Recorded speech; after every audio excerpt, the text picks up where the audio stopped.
The rain didn't just fall, it attacked, a billion tiny silver needles shattering against the pavement. Liam's world was a small, warm island of lamplight and the scent of paste, his big, calloused hands fumbling with a second grader's diorama of the solar system. Saturn's rings were stubborn. His son, Noah, slept a room away, the soft, rhythmic sound of his breathing the only music Liam ever listened to anymore. It was a good sound. A safe sound. The cornerstone of the quiet, predictable life he'd built from the ashes of his old one. Then the knock came. It was 2:03 a.m. A frantic, staccato beat against the front door, so faint it was almost swallowed by the storm. Liam froze, a glob of glue suspended from the tip of the bottle. No one came here, not this late. His heart, a traitorous drum, began to pound a warning against his ribs. He stood, his joints protesting, and moved to the door, peering through the peephole. She was a drenched sparrow, huddled in on herself. Water streamed from her dark, tangled hair, plastering a simple white dress to her shivering form. And even through the distorted fisheye lens, he could see it. She was devastatingly, impossibly gorgeous. Not in a polished way, but in the way of a forgotten constellation, a beauty that felt ancient and untouchable. His every instinct, honed by years of solitary parenthood, screamed at him to call the police, to not open this door to a stranger in the dead of night. But her shivering was a violent, full-body tremor, and her eyes, wide and lost, held a desperation that bypassed logic. He turned the deadbolt. The door swung inward, and a gust of wind-driven rain lashed into the hallway. She stumbled back a step, her arms wrapped around herself. I'm sorry, she stammered, her teeth chattering. My phone died. I saw your light. Her voice was a melody he didn't recognize, but its cadence felt familiar. A ghost of a feeling, nothing more. Liam's protective walls, usually impenetrable, crumbled. Come in, you're freezing. His voice was gruff, unused to strangers. She staggered over the threshold, dripping a puddle onto the worn hardwood. He closed the door, shutting out the raging night.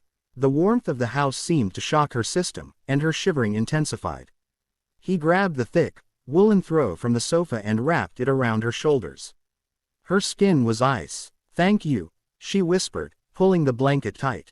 Her eyes, a startling shade of sea green, scanned the room, the crayon drawings on the fridge, the small sneakers by the door, the half-finished diorama on the coffee table.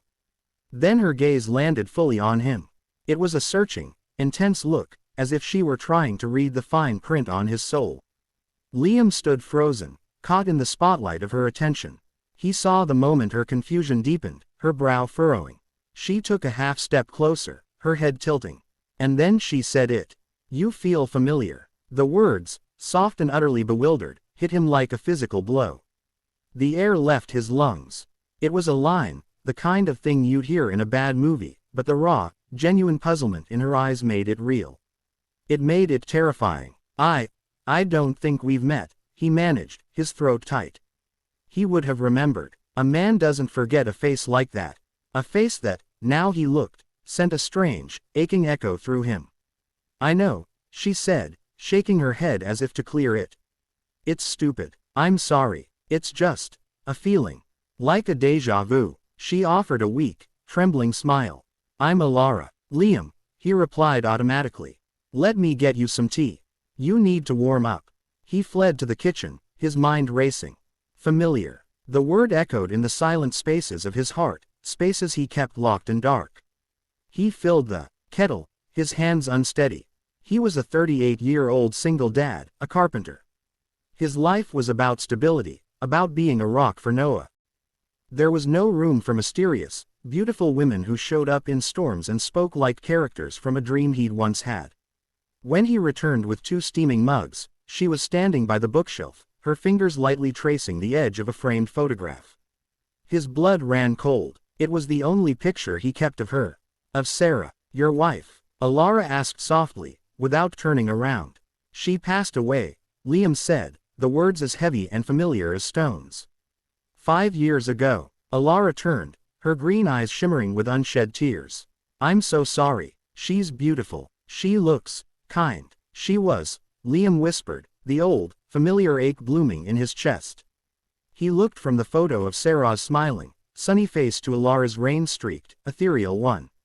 There was no resemblance. None at all. And yet, the feeling persisted, a nagging, impossible sense of connection. They sat on the sofa, the diorama between them. The silence was thick, charged with unspoken questions. "It's brain cancer," Alara said suddenly, her voice quiet but clear. She wasn't looking at him, but at her hands wrapped around the warm mug. "Inoperable. That's where I was coming from." A final opinion.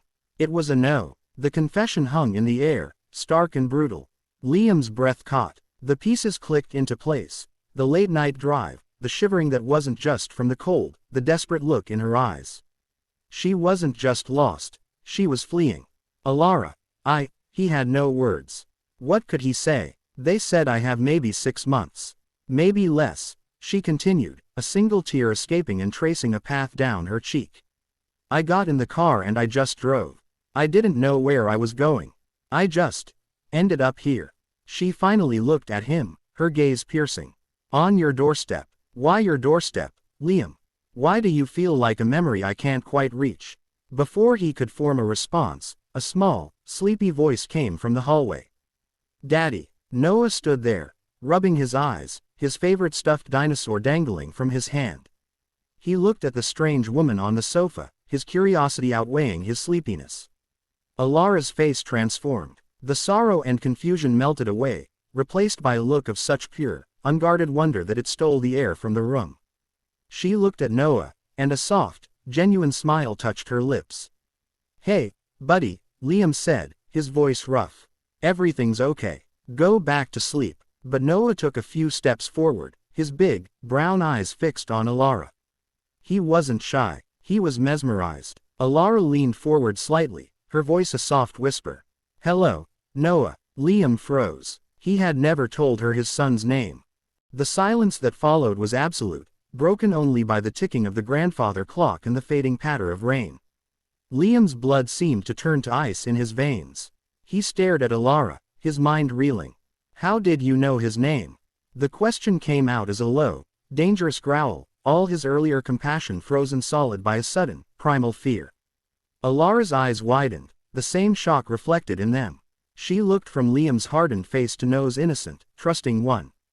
Her hand flew to her mouth. I don't know," she stammered, her voice trembling. "It just came to me. Like the feeling with you. It felt right." Noah, oblivious to the tension, patted closer. "You're pretty," he stated, with the blunt honesty of a child. A sob caught in Alara's throat. She looked utterly shattered. "Thank you, sweetheart." Liam stood up, placing himself physically between his son and this enigma of a woman. "Noah, back to bed. Now." The command was sharper than he intended, and the boy's face fell before he turned and shuffled back to his room, casting a last, confused glance over his shoulder. When Liam turned back to Alara, the vulnerability was gone from his face, replaced by the stern mask of a protector. "Who are you, really? I told you, Alara Vance." She was pleading now, her composure completely gone. "I swear, I've never seen you before tonight. I don't know your son's name. But when I looked at him, it was just there. In my mind, like a song I'd forgotten I knew." She wrapped her arms around herself, the blanket slipping from her shoulders. "This is insane. I should go." "You're not going anywhere in this state," Liam said, the pragmatist in him overriding the suspicion. "You can take the guest room. We'll figure this out in the morning." He showed her to the small, neat room at the end of the hall, his movements stiff and formal. He gave her a towel and an old t-shirt to sleep in. Their fingers didn't touch during the exchange. "Liam," she said softly as he turned to leave. "I'm not a threat. I'm just a very lost woman." He just nodded, unable to speak, and closed the door. Sleep was impossible. He paced the living room, the events of the night playing on a loop in his mind. Familiar. Noah, the way she had looked at his son, not with a stranger's curiosity, but with a deep, aching tenderness that made no sense. He stopped in front of Sarah's photograph.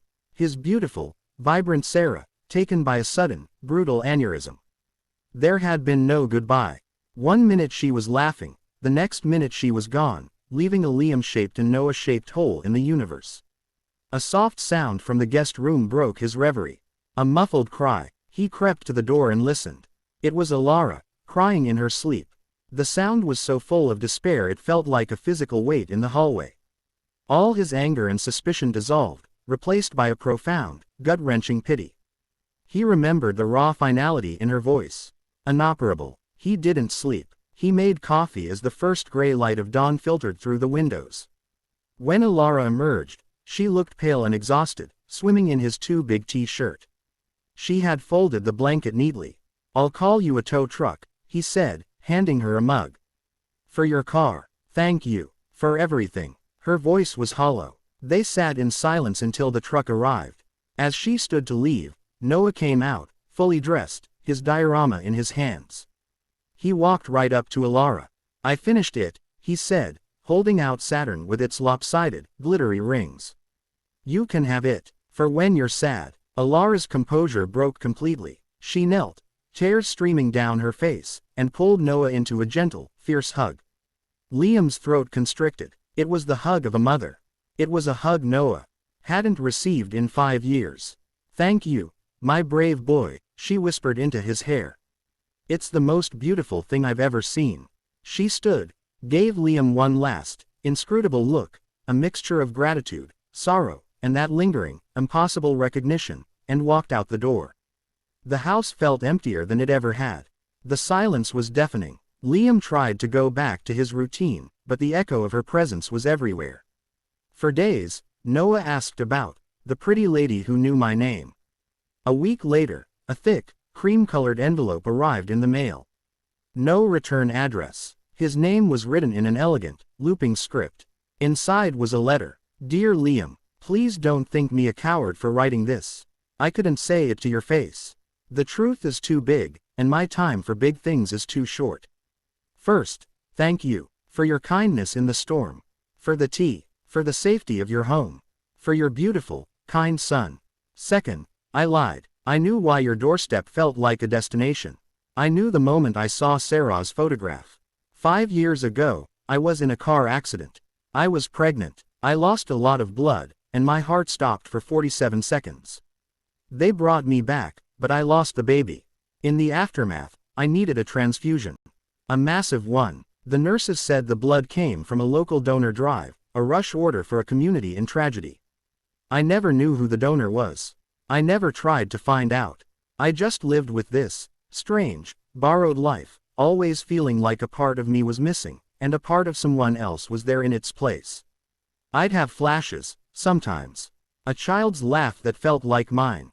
The smell of sawdust. A sense of overwhelming, protective love. When I saw you, Liam, I felt it. A pull, a hum in my blood. And when I saw Noah, I knew him. I knew his name because somewhere inside me, in the very cells that keep me alive, is a piece of the mother who loved him. The blood that saved my life was Sarah's. She is the ghost in my veins. She is the reason your face felt like home. I came to your doorstep because a part of her, living inside me, was trying to come home. I don't have 6 months. The doctors gave me weeks. When you read this, I will likely be gone. Please don't be sad. Tell Noah that the pretty lady thought he was the most wonderful boy in the world, and that his mommy must have been, too.